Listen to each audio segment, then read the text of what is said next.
Worthington will share his message with you.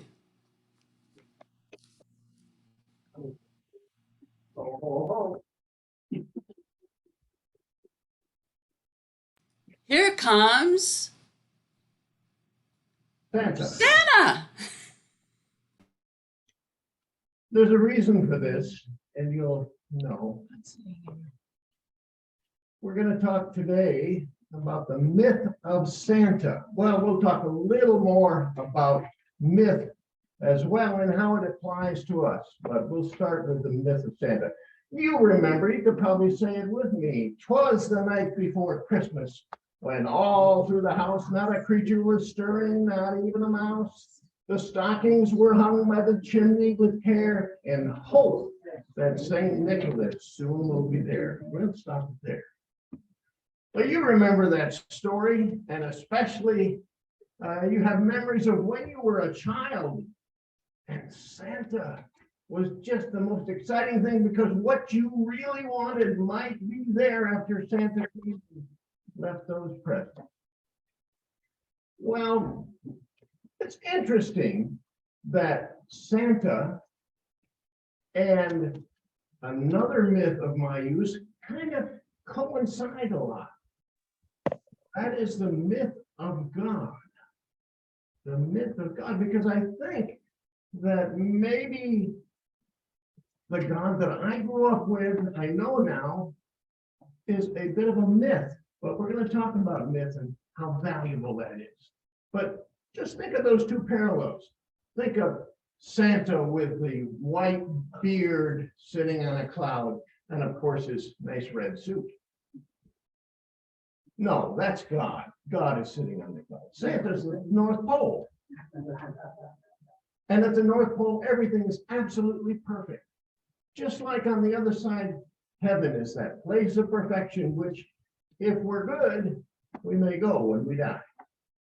That's the myth. Then, of course, there's a naughty or nice component to this.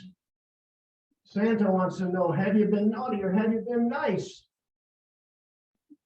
And the myth of God may ask, am I judged? Will I be punished or will I be rewarded? Well, the parallel goes kind of how they go together. Santa and God. And of course, there's the elves that do all the work to make the toys. It kind of correlates with the mythic angel. Now, I'm not disparaging angels that are part of our spiritual practice, but that picture of the wings and everything, that mythic angel that do the bidding of God and really are important in the giving of gifts. And then, of course, there's the workshop where all of those toys are made, and that corresponds with heaven and the place where blessings are collected and dispensed to us all.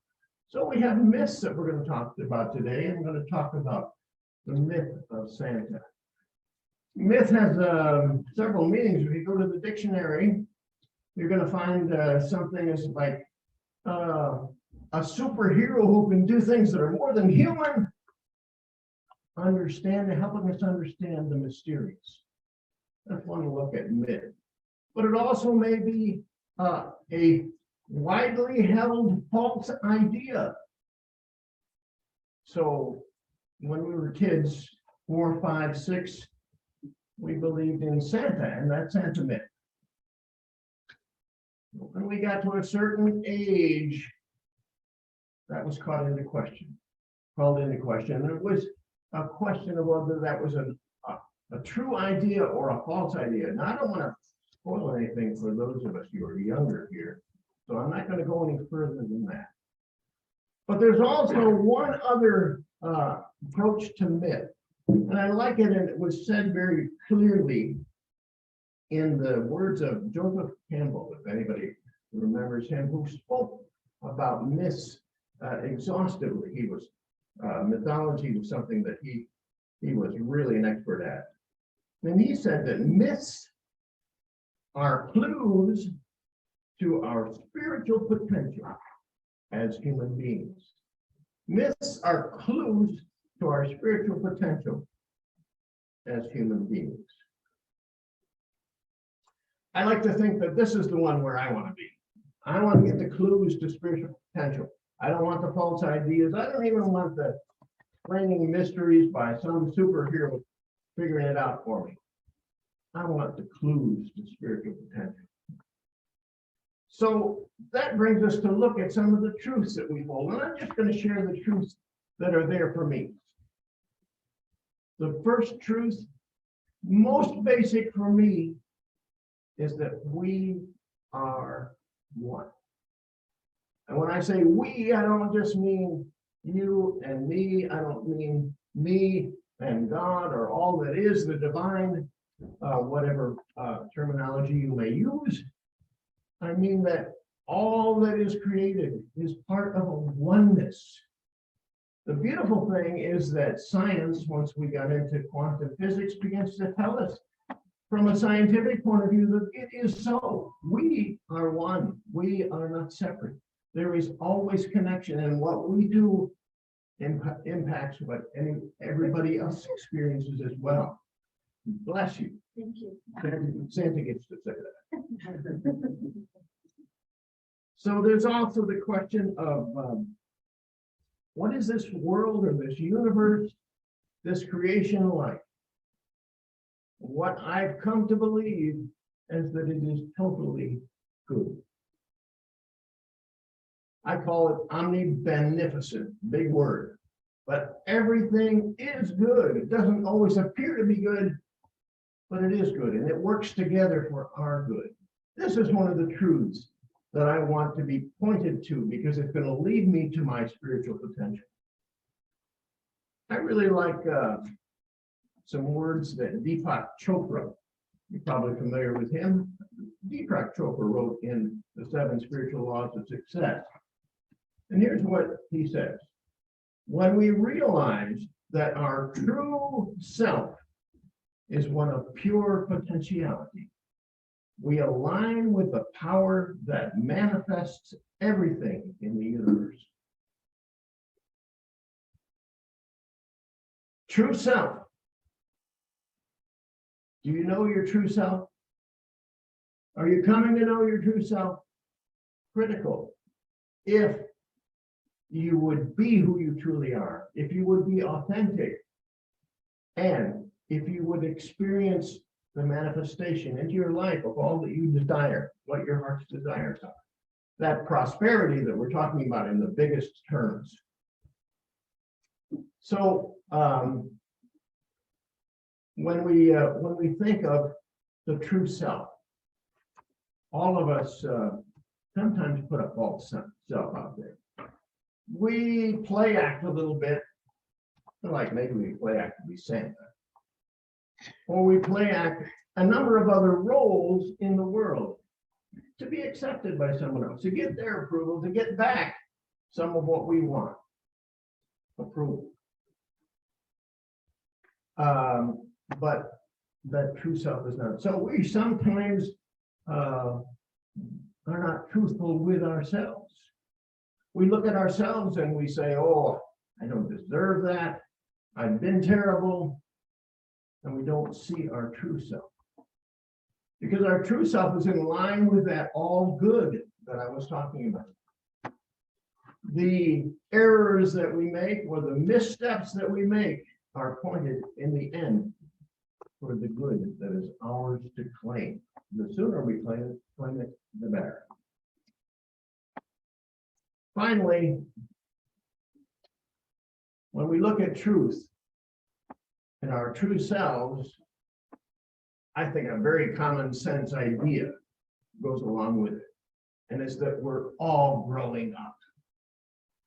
Just like a child who is growing up and maybe is able to put behind some of the myths that they learn, we as spiritual beings are all growing up. Some of us faster, some of us slower. But we are in fact growing up. And that is the key to the prosperity that we talk about, to be able to look at that spiritual potential from the lens of our authentic true self. I love that. There's a beautiful scripture that says in 1 Corinthians, when I was a child, I spoke as a child, I thought as a child, I reasoned as a child, but when I became an adult, I put away childish things. So I'm going to take this opportunity to shut the Santa outfit. That's part of the myth, but that myth still is pointing me to the truth. The Buddha is reported to have said, when you point to the moon, you don't look at the finger or my thumb that has a Band-Aid on it. When you point to the moon, you're not looking at the finger, you're looking at the moon. The finger is just the pointer. And so these myths that we have and that we're looking at today, the myth of Santa, is a pointer to the truth of who we are, truth of our being. So the question, let me put this down. Kind of hot today too. I'm going to be Santa in July. Oh, and I'm being motioned from the back that I meant to kind of straighten myself out here. Thank you, Kate. So why is it important that we discover our true selves, that we grow into our true selves, that we maybe forego putting on an act for somebody else or deluding ourselves? Well, it's important because we live from the inside, not the outside. The outside world, the appearance is one thing, but the true self comes from within. In unity, we talk about that being the Christ within, that perfection that we as divine expressions have access to. Matter of fact, that's the normal kind of thing. That is the true self that we go for. And we want to get to that place where we can live from the inside out. We also want to do this because we can forego some of the wishful thinking. You believe in magic? Well, sometimes you believe in magic when probably it isn't going to get you where you want to go. There's wishful thinking. Oh, if only. And the only kind of ends up with, if only somebody else would do something so that I would take care of. So I can get this outside solution over here that's going to take care of what I really want. And it also has to do with the idea of, I'm going to work hard so that I'm going to be approved of. In my case, by my mother way back then. I'm going to do my best. I'm going to work very hard. I'll work my fingers to the bone to be approved of, to get that which I really desire. We, as an opportunity, have the opportunity when we think of living from the inside out, to put that aside, that idea of wishful thinking and working hard for somebody else's approval. The other thing that has to do with that inside out is that within us, knowing that the Christ is within us, we have an inheritance that goes with that Christ within. The divine expression that we are has all of the power, all of the gifts that are divine within us. Not out there someplace to aspire to, and after many years of study, you finally get that gift.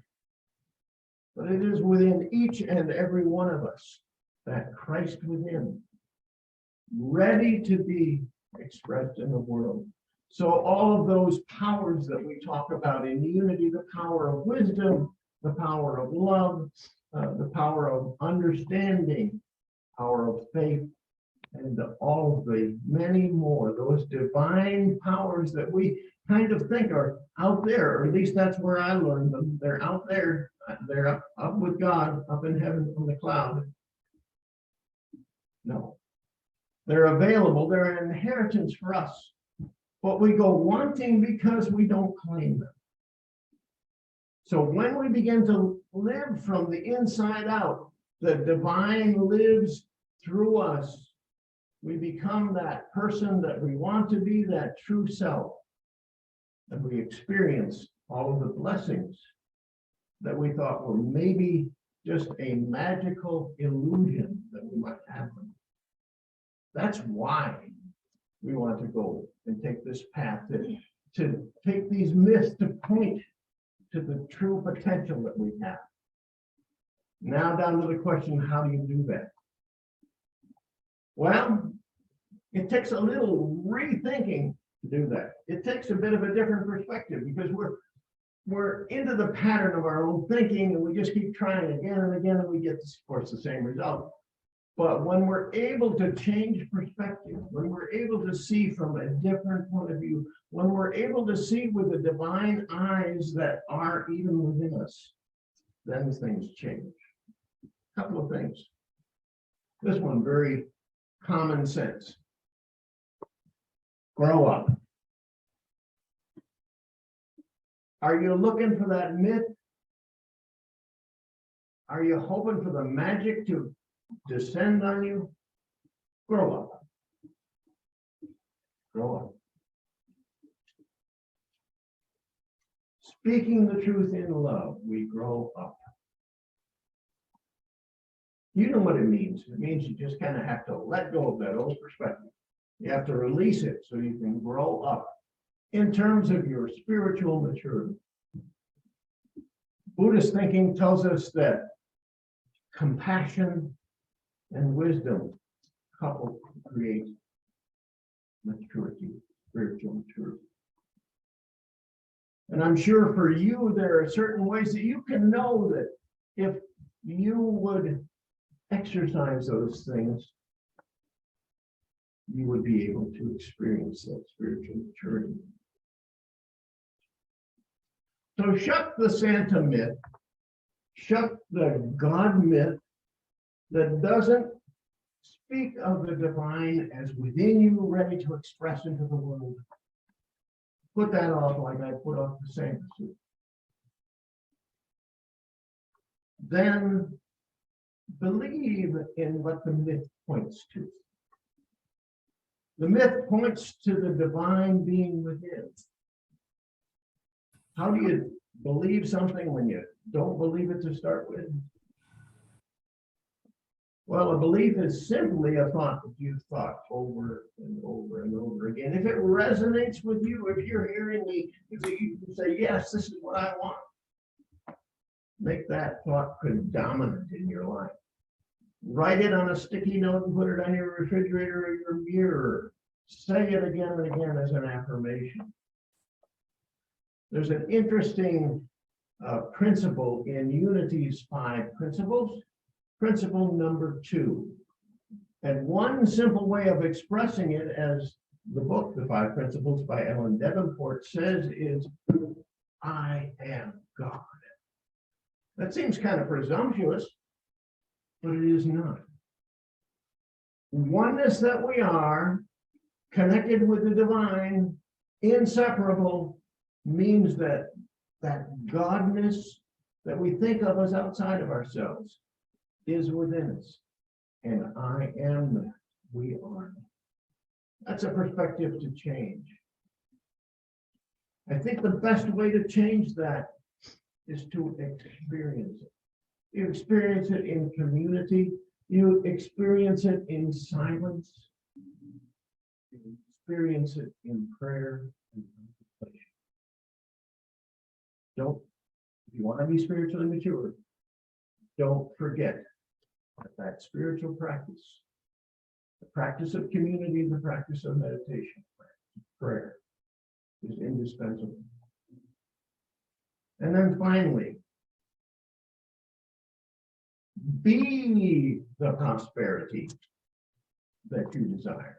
If you want health, if you want wealth, if you want tangible material stuff, if you want time, you need more time. Any of these, even relationships, be them. Let's go through that a little bit. How about relationships? I don't have enough friends, or I don't have that person that I want. There's a beautiful truth that says a person that has friends must show themselves friendly. So be that prosperity in terms of relationship. Be that in terms of tangible things. Oh, you say, but I'm afraid I'm not going to have enough.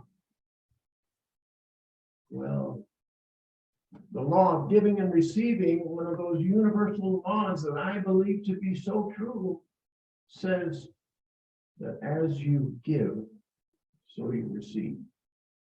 So be prosperity in that way. How about time? So I don't have enough time to do it. Well, how about dedicating some time? Being time, one, for spiritual practice, that's a great thing. How about just time to listen to somebody else? Be what you would have flourish in your life. So the myth of Santa, or the God myth, we've kind of lined them up together, point us, like the finger pointing at the moon, to the human and the spiritual potential that we have. It's an inside job. It comes from within and expresses outward in the world. It's our inheritance. It's been available to us.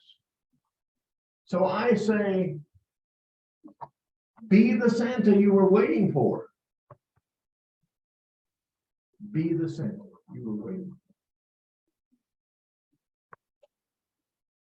for. I trust that this time has been something that gives you thought, makes you think, I want to change something in my life, and I have the choice to change.